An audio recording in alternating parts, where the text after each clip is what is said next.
ആലപ്പുഴ മണ്ണഞ്ചേരിയിൽ മോഷണക്കേസിൽ അറസ്റ്റിലായ കുറുവാ സംഘത്തിൽപ്പെട്ട സന്തോഷ് സെൽവത്തിനായി ഇന്ന് അന്വേഷണ സംഘം കോടതിയിൽ കസ്റ്റഡി അപേക്ഷ നൽകും. ഇന്നലെ മജിസ്ട്രേറ്റിന് മുൻപിൽ ഹാജരാക്കിയ പ്രതിയെ 14 ദിവസത്തേക്ക് റിമാൻഡ് ചെയ്തിരിക്കുകയാണ്. മണ്ണഞ്ചേരിയിൽ മോഷണം നടത്തിയത് കുറുവാ സംഘം തന്നെയെന്ന് പോലീസ് നേരത്തെ സ്ഥിരീകരിച്ചിരുന്നു. എറണാകുളം കുണ്ടന്നൂർ പാലത്തിന് താഴെ നിന്നും പിടിയിലായ സന്തോഷ് കുറുവാ സംഘാംഗമാണെന്നും ഇയാളാണ് മണ്ണഞ്ചേരിയിലെത്തിയതെന്നും ആലപ്പുഴ ഡിവൈഎസ്പി മധു ബാബുവാണ് വ്യക്തമാക്കിയത്. പ്രതിയായ സന്തോഷ് സെൽവത്തിന്റെ നെഞ്ചിൽ പച്ചകുത്തിയതാണ് തിരിച്ചറിയാൻ നിർണായക തെളിവായതെന്നും അദ്ദേഹം വിവരിച്ചിരുന്നു.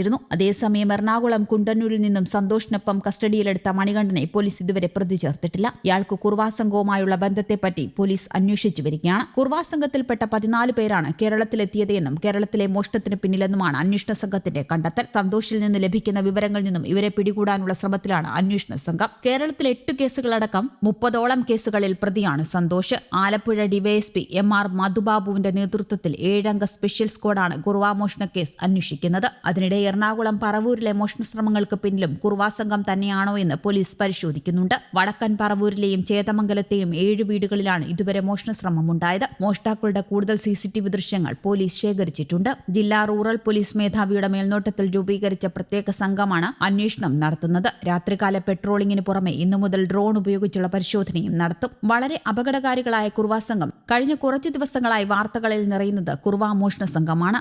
ആലപ്പുഴയിലെ മോഷണക്കേസിൽ പ്രതികളായ കുറുവാ സംഘത്തെ തേടി എറണാകുളത്തെത്തിയ പോലീസിനെ കുറുവാ സംഘം ആക്രമിച്ചു. കൈവിലങ്ങോടെ നഗ്നനായി കുറ്റിക്കാട്ടിൽ ഒളിച്ച കുറുവാ സംഘാംഗത്തെ മണിക്കൂറുകൾ നീണ്ട തിരച്ചിലിനൊടുവിലാണ് പോലീസ് കണ്ടെത്തിയത്.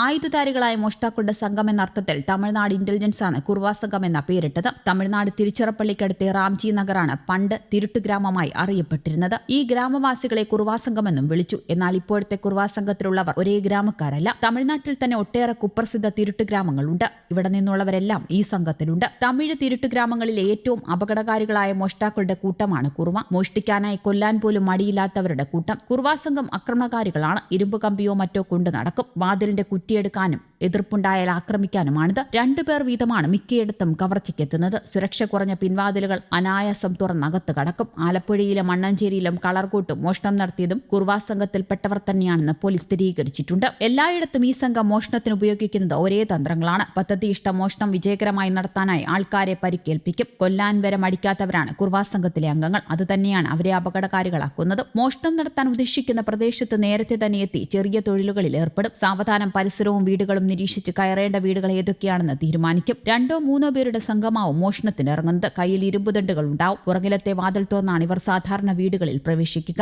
അടിവസ്ത്രം മാത്രം ധരിച്ച് ദേഹം മുഴുവൻ കരിയും എണ്ണയും പുരട്ടിയാവും ഇവർ അകത്ത് കടക്കുക. പിടിക്കാൻ ആരെങ്കിലും ശ്രമിച്ചാലും വഴുതിയോടാൻ ഇത് സഹായകമാകും. മോഷണം നടത്താൻ ഉദ്ദേശിക്കുന്ന വീടിന് സമീപം ശ്രദ്ധ തിരിക്കാനായി മറ്റെന്തെങ്കിലും ചെറിയ സംഭവങ്ങൾ സൃഷ്ടിക്കുന്നതും ഇവരുടെ പതിവാണ്. വീടിന് മുന്നിൽ കുട്ടികൾ കരയുന്ന ശബ്ദമോ വാഹനാപകടം നടന്നതുപോലുള്ള ഉച്ചയോ ഉണ്ടാക്കി വീട്ടുകാരെ ശ്രദ്ധ തിരിച്ച് ശേഷമാകും പലപ്പോഴും ഇവർ വീട്ടിൽ കയറുന്നത്. മോഷണം കഴിഞ്ഞാൽ കിട്ടുന്ന പണവും സ്വർണവും സംഘത്തലവൻ സൂക്ഷിക്കും. ഇടയ്ക്ക് പോലീസ് പിടിക്കുന്ന ഘട്ടം വന്നാൽ തലവനെ രക്ഷപ്പെടുത്തി മറ്റുള്ളവർ പിടികൊടുക്കും. അങ്ങനെ സംഭവിച്ചാലും മോഷണ മുതലിന്റെ വിഹിതം തലവൻ കൃത്യമായി ഗ്രാമത്തിലെ ഇവരുടെ വീടുകളിലെത്തിക്കും. കൗമാരക്കാർ മുതൽ 60 കഴിഞ്ഞവർ വരെ സംഘത്തിൽ അംഗങ്ങളായിട്ടുണ്ട്. പിടിക്കപ്പെടുന്നവരും ശിക്ഷിക്കപ്പെടുന്നവരുമൊക്കെ പുറത്തിറങ്ങിയാൽ വീണ്ടും മോഷണത്തിൽ ഇറങ്ങുന്നതും പതിവാണ്. മോഷണം കുലത്തൊഴിലായി കാണുന്നതിനാൽ ഇവർക്ക് കുറ്റബോധം തോന്നാറുമില്ല.